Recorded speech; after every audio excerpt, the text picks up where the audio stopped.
Chapter 9. Rumor 1. So that's what happened. Evening, dusk had already descended upon the earth. Sylvia was driving back to her mansion with Gilthian. The steering wheel was in her father's hands, who enjoyed driving, while she looked out of the window from the passenger's seat. "Darling, did you do it on purpose then?" Sylvia nodded silently at her father's question. "Do you hate that girl? She has nothing, so what should I hate about her? Good. She's a talented kid, but it's already too late for her." Quote, after giving her that advice, Gilthian suddenly remembered some events from a long time ago. 10 years ago, on the day of the Academy's entrance exam. The day 2 people with the making of an archmage were found in the Iliad Estates aptitude test. Normally one would have broken out in cheers, but the problem was that one of them was Sylvia and the other was Aluna. Luna. They had been a long-standing affiliate of the Iliades, but now too much time had passed and the families were estranged. Also, a certain problem would inevitably occur when there was more than one person with overflowing talent, competition. She's already behind in the race, so you don't have to worry about her. Just ignore her. Quote, the magic world of this continent had a long-standing tradition. No matter what the type or attribute, there were only 3 people who could be recognized as archmages in one generation. As the standards were so great, 2 positions had been vacant for nearly 30 years, but one position would definitely be occupied by the chairman, so if Sylvie rose to the remaining position, Luna wouldn't be able to fill it, and if the opposite happened, Sylvia would be eliminated. Of course, on the surface, conflicts between families were rampant and there were many incidents, but that was the most decisive reason why Gilthian rejected Luna's magical talent. Gilthian said quietly. "However, darling, be careful of Deculain. He isn't a very docile character. When he was young, he was called a prodigy. He's stagnating now, but he could take off at any time. I'm just reducing the size of my talent by being sold to some woman." Quote, I know. I've already been caught by that professor. He got something on me. Quote, haha. It's said that a tiger doesn't father a dog as well. Quote, Gilthian laughed, but Sylvia grabbed the hem of her robe around her knee. She still had doubts. How the hell did he know? If possible, she would have liked to ask him personally. Seeing his daughter's complexion, Gilthian pulled over. We've already arrived. I've finally been able to take a drive with my daughter after much hard work, but I'm dissatisfied with this short duration. Darling. How about your father takes you out shopping like in the old? I'll go now. Quote, what? Sylvia opened the car door and got off. Gilthian, who pretended to cry, spoke again as soon as she set foot on the ground. Darling. Quote, he had his mouth pulled into a smile but his eyes were serious. The whole Iliad family is behind your back. Quote, Sylvia looked up to Gilthian. In her father, who stared at her with his golden eyes similar to hers, Sylvia saw herself. Don't lose your confidence just because of this. If he turns against you, I shall personally behead him no matter who he is. Hurry up and go back to the estate. Mother is waiting. Quote, hum. That's rather cruel. I got it.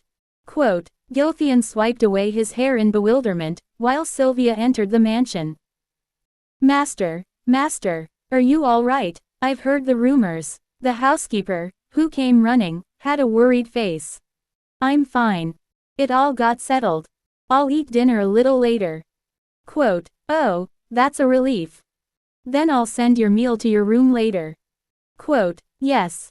Quote, Sylvia trudged to her room, changed into her pajamas and laid down on her bed. Flop, her soft blonde hair spread out on her bed sheet like a fan. Deculain. Quote, disturbed, Sylvia muttered softly. Today, Professor Deculain really saw through me. His magic insight and observational skills were never to be taken lightly. I had bad luck as well. He wouldn't have been a senior professor if he weren't talented. This was clearly due to my negligence. Negligence. Quote, negligence. Yes, negligence. Nevertheless, today's events were filled with questions for Sylvia. Sylvia never showed emotions to anyone. She neither gave away her heart to anyone nor did she accept anyone else's. So she couldn't explain today's situation even though it was her. Why me? Quote, do you hate that girl? Ifrin Luna. And her father. Why do you dislike me? She's a pure-blooded noble who doesn't lack anything, never fails to get what she wants, and even her talent was considered to be the highest in all of the 500-year-long history of the Iliad family. She was the most perfect masterpiece that sprung from the supreme noble family called Iliad. It was then that she whispered a question in her mind. That's why you can't let your guard down. Quote, her eyes were filled with mana. Her pure golden iris burned like the sun. Eternal immortality, the rank, eternal, that only the ones on the apex of the magic world could rise to. The name of the person who reached said level will be engraved in the continent's history and bestowed with the title, Archmage. In addition, from the top of the floating island, that not even the emperor could touch, one was able to aloofly overlook everything. Not her father, not her own family, she wants to be the only one to hold that place. No, that seat of power was already half in her hands. She was sure that she'd definitely make it. Not as Sylvia of the Iliad family, but just as the individual, Sylvia. Without fail. Sylvia jumped out of her bed and sat down on a chair. Books, books, books. If one wants to know something, then one should read a book. If I want to get revenge for today's humiliation, if I want to repay them with skill, then I have to read more and learn more. Let's think about this again. Diculain was by no means just a simple professor. On the contrary, he was an opponent overflowing with power, a match for the Iliad family. And Ifrin, she was of no concern, even though she'd probably hate to admit that. Like my father said, she's already out of the race. Since I became Diculain, I've woken up at dawn every day. For me, mornings were always refreshing and I would always wake up fully recovered, but today I had muscle pain. The cause for that was me using my magic close to exhaustion yesterday. However, the routine I set up using Diculain's personality, his stubbornness to be precise, made me move my body naturally. As soon as I woke up, I started my magic training. Wing wing wing. Every piece of metal in the room moved at my will. The spell clearly worked better than 2 days ago. Last night, I used up 3,375 mana in an instant, even while only practicing, so this led to a sharp rise in proficiency. For reference, I could even visualize something as abstract as proficiency with my trait vision. It was at exactly 85%. After reaching 100%, I plan to engrace beginner psychokinesis. That will hurt a lot again. Wing wing wing. I controlled a number of metals, making them avoid rubbing against each other, and I stopped when I noticed I had about half of my mana left. The next routine was to acquire magic. Today's magic was called Basic Heat Control, which wasn't all that important, so it should be fine, just keep it in mind, I guess. Wait a minute. Quote, it was an ignorant thought that was on the same level as memorizing psychokinetic powers over one's whole body. If I don't really need to learn heat control, how about I just add its core functions to psychokinesis? What if I remove only a certain stroke of that magic, that is, the stroke that is the core of heat control, and transplant it into psychokinesis? This process was also called weaving magic, or magic upgrade. In the first place, psychokinesis and heat control were of the same control type, and their structures were somewhat similar as well. Psychokinesis focused more on objects and heat control only focused on heat and fire. So there were quite a few overlapping strokes. 8 out of 22 strokes of heat control were similar to psychokinesis. Then, wouldn't it be possible to cross-edit magic as if I were writing a thesis or manipulating a gene? I flipped the understanding switch. After completely memorizing the form of heat control, I closed my eyes. Afterwards, I removed the core of heat control, which I memorized, and transplanted it to the psychokinesis located on my body. Quote, exclamation mark quote. Instantly I felt an overpowering pain. It was a pain that could only be called overpowering. Blood dripped from my mouth. Quote ellipsis ellipsis. Quote, I knelt down on one knee and clasped at my heart. I just felt it, for sure. If I were an ordinary magician, I would have died, once. It did succeed though. Quote, fortunately, the two magic spells were certainly combined. I could feel it in my body. The formula of heat control got added to the magic circle on my shoulder, different from the original psychokinesis circle. I'll need to add another routine to the existing ones from now on. Quote, artificial upgrade of psychokinesis. This was a novel and sure way to strengthen it. However, it was incredibly dangerous, and the more you do this, the greater the load on one's body seems to get, so I needed to train my trait Iron Man. In other words, I had to exercise. It was then. Knock, knock. This is Roy. Are you ready to attend the social gathering? Is what the butler said after knocking.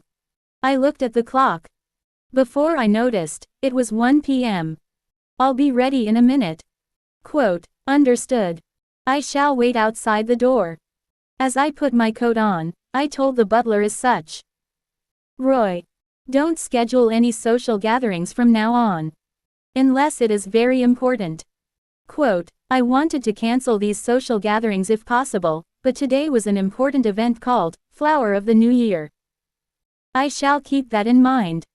The reason why I dared to attend a social event today was, of course, to solidify my identity as a named character, but above all else. Side quest. Attend the social event, Flower of the New Year. Store currency plus 5. This was crucial. Store currency. One had to collect at least 5 won to access the store, but I still only had 2.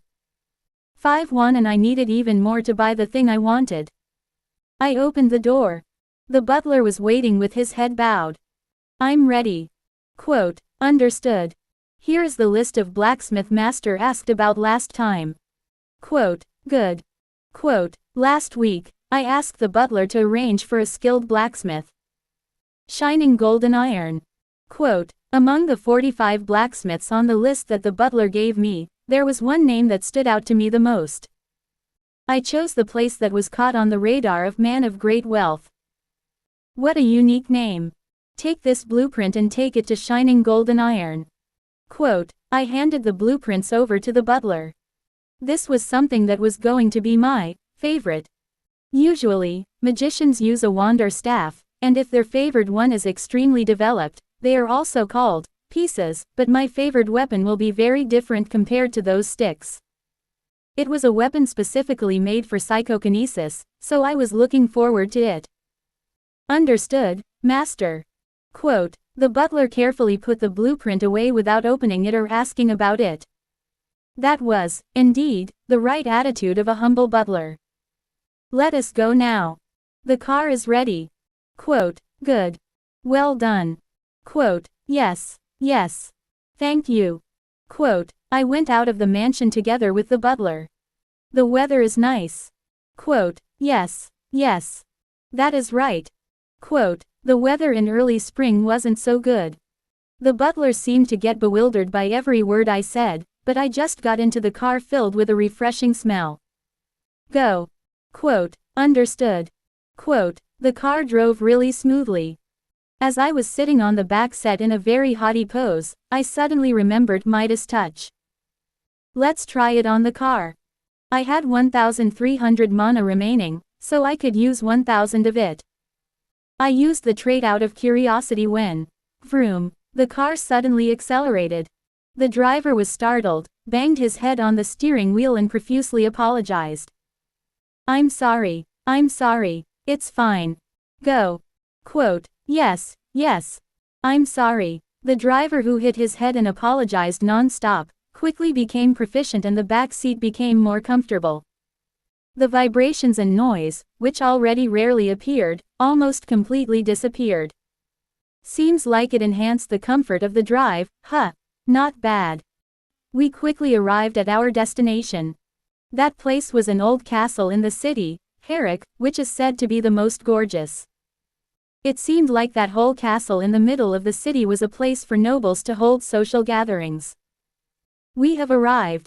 Quote, first, the driver got out of the car and opened the door for me. At the same time, attention seemed to focus here. The reason was, because having this car was a huge luxury in this world. It's an honor to make your acquaintance, Professor DeCulain. Quote, a well-trained attendant greeted me first. I walked down the red carpet under their guidance. Reporters lined up in the coverage line outside the castle, their cameras giving off dizzying flashes. I went into the castle without even looking at them. A venerable magician, the head of the Ukiln family. The youngest senior professor of the Imperial University Magic Tower, DeCulain von Gran Ukline.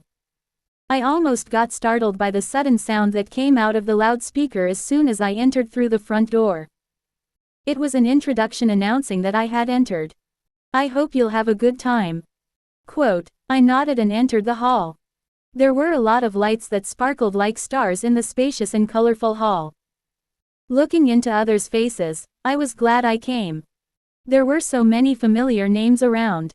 Utzerin, Page, Sirio, Lapel and so on. Quote question mark quote. However, even in this splendid crowd, there was one person that stood out. I recognized her at a glance. Julie. Even Julie, who hated high society, seemed to have no choice but to attend this event. I didn't know why, but she was on her own dressed in armor.